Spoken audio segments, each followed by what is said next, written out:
tadi trimming kita di tongkang. Kalau trimming di tongkang, kita gunanya untuk memberi makan daripada krennya ya, grab untuk mengambil muatan.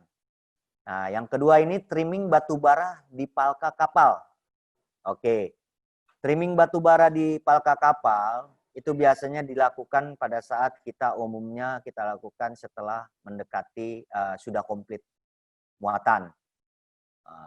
Biasanya setelah intermediate kita perlu juga dilakukan perataan dulu, terutama kargo-kargo yang masing-masing palkanya mendekati atau 100% yang diminta dari yang dimuat.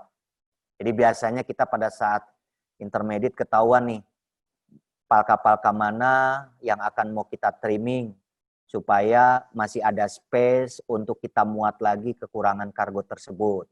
Itu yang pertama. Yang kedua, biasanya kita mencegah untuk salah satunya ya agar tidak terjadi gunung. Muatan ini menggunung di atas palka.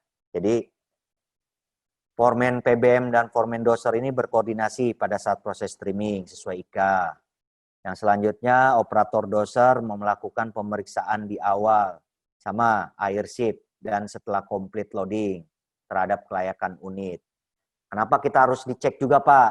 Karena siapa tahu pada saat doser kita diturunkan di atas palka maupun diturunkan di atas tongkang, jadi ini yang kita takutkan atau khawatirkan. Jika ada part-part atau bagian lain yang terlepas dari tongkang, jadi kita sudah mengetahui Pak, salah satunya itu Pak. Jadi ada komponen yang terjatuh atau alat-alat keselamatan yang lainnya gitu loh. Ada yang terjatuh di atas sini, makanya perlu kita mengadakan setelah melakukan trimming, itu operator doser maupun foreman itu perlu melakukan pengecekan lagi dari unitnya.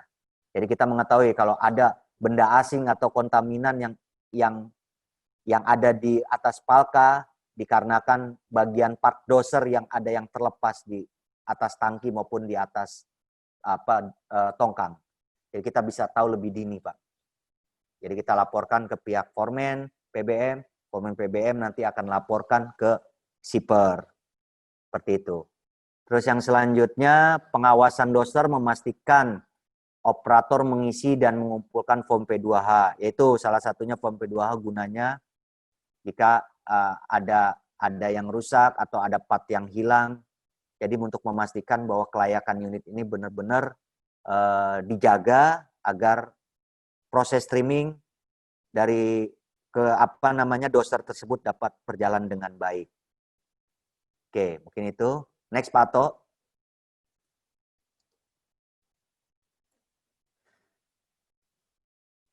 Oke, yang selanjutnya final draft survey. Oke. Nah, dari final draft survey ini tadi kelanjutannya kita dari intermediate. Setelah melakukan intermediate, ketahuan berapa kargo yang masih kurang. Misalnya kurang 2.000. Nah, setelah dihitung kurang 2.000, loading dilanjutkan kembali. Nah, loading operation dilanjutkan kembali, pemuatan di atas palka, dan pihak foreman sudah mulai meneli, sudah mulai menghitung karena kita kita sudah perkirakan bahwa grab yang masuk itu sekian ton, makanya foreman sudah mulai menghitung berapa yang termuat sisanya. Jadi begitu sudah termuat pada saat setelah proses perhitungan draft intermediate, loading lagi dilanjut sampai kargo itu kekurangan 2.000 dapat terpenuhi. Baru setelah terpenuhi dari kekurangan kargo setelah hasil intermediate, maka foreman akan menginformasikan kembali ke surveyor dan shipper untuk melakukan final draft. Nah, sama seperti tadi bahwa draft intermediate maupun draft survei ini, final ini, itu dilakukan oleh third party. Itu ya, yang itu pihak kapal yang ikut dalam final draft surveyor sendiri, dan kita pemilik barang shipper akan melakukan proses untuk final draft. Jadi surveyor melakukan proses final draft survei mengikuti instruksi dari IKA Draft Survey. Terus muatan dinyatakan komplit bila telah sesuai dengan stoic plan dan dilakukannya final draft survei. Bila muatan dinyatakan belum komplit, maka lanjut aktivitas. Jadi setelah dihitung, setelah final draft, perhitungan surveyor, pihak kapal besar maupun itu ternyata masih ada muatan berapa lagi yang akan kita muat, misalkan 100 atau 200 ton lagi yang muat, maka kita lanjutin lagi untuk memuat, gitu loh.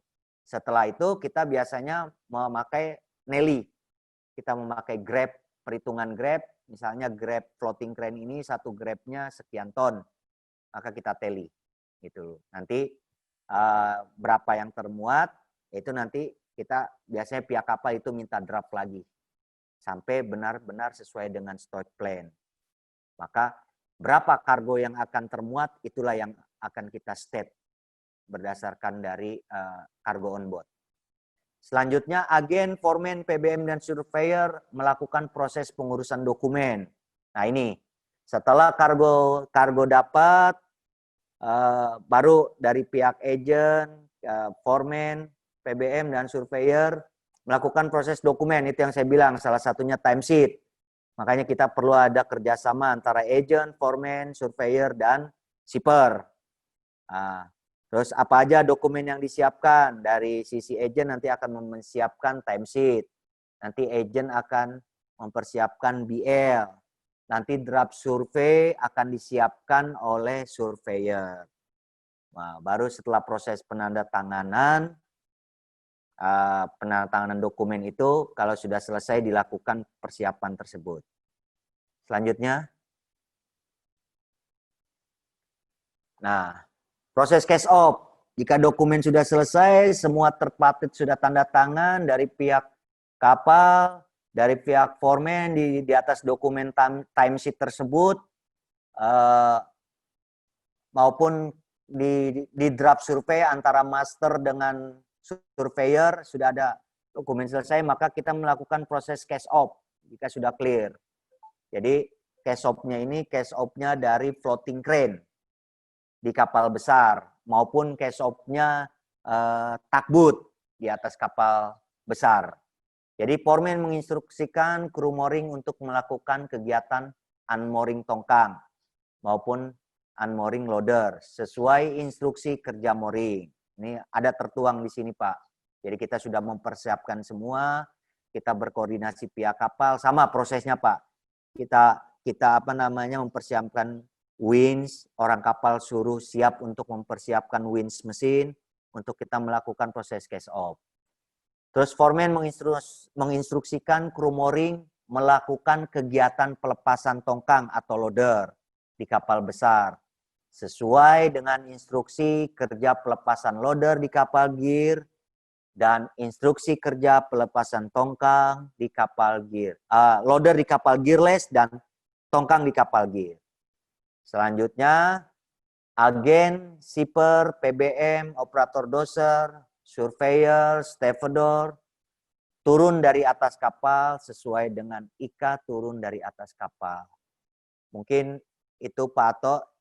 Selanjutnya, oke, setelah itu, setelah semua selesai, maka supervisor transshipment atau shipper kita melaporkan hasil yang dimuat atau yang dibongkar dari tongkang dan dimuat di atas kapal kepada subclaim transshipment atau mengirim laporan ke traffic admin section dan shipping permit.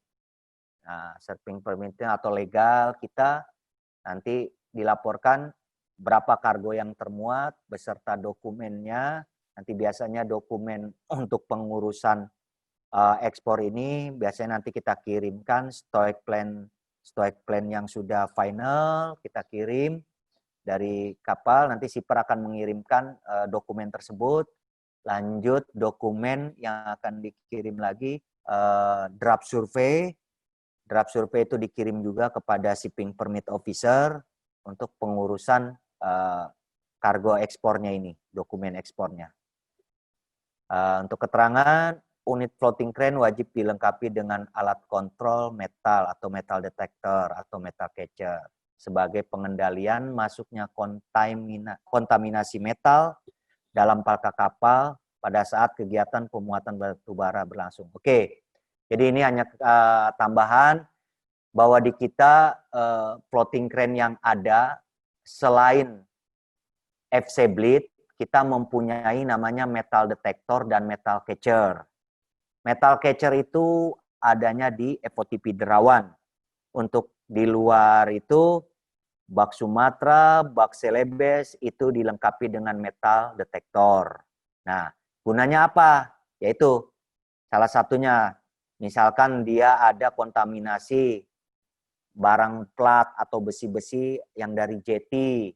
Yang kedua, pada saat proses streaming itu kemungkinan juga bisa ada kontaminasi dari spare part yang ada di doser yang terlepas di dalam palka maupun pada saat proses streaming di palka maupun proses bekerja di tongkang. Jadi prosesnya itu, tapi kalau kita memakai blitz, kita memasuk grab dengan grab itu kita tidak punya, maupun di kapal gear. Di kapal gear yang langsung loading dengan gearnya sendiri, kita tidak dilengkapi dengan alat metal detector. Palingan kita bisa mengawasinya itu pada saat pada saat doser on board atau di atas palka, maka kita wajib gunanya itu P2H itu seperti itu. Jadi kita bisa kontrol jika ada bagian part atau alat-alat yang lepas. Lanjut.